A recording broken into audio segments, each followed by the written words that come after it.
स्वाभिमान यात्रा आता आपण सुरू केली आहे. 5-6 दिवस झाले.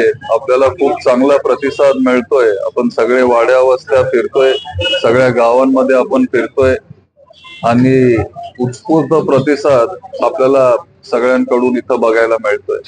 आता उमेदवारी शेवटी पवार साहेब ठरवतील.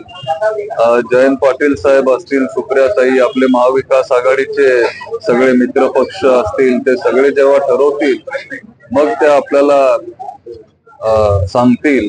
एकतर जे मूळ मुद्दे आहेत, जे लोकांचे जे प्रश्न आहेत, जे लोकांचे महत्वाचे जे अडचणी आहेत, तिथं आपण कुठंतरी काम केलं पाहिजे.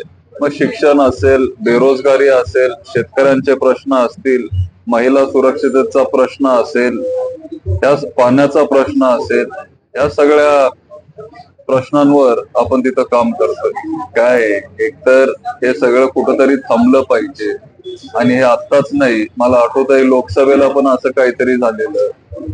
कोण ते पाठवतंय, कोण करतंय, काय करतंय आम्हाला काहीच माहिती नाहीये. पण कुठंतरी आता हे पत्राचं हे सगळं आपण बारामतीकरांनी सगळ्यांनी मिळून कुठंतरी आता ते थांबवलं पाहिजे आणि जर काय असेल तर समोरासमोर येऊन आपण बोललं पाहिजे. एवढंच आहे विषय.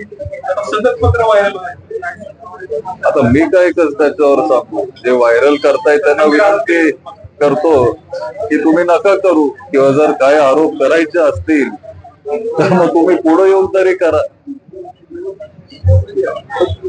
ठीक आहे.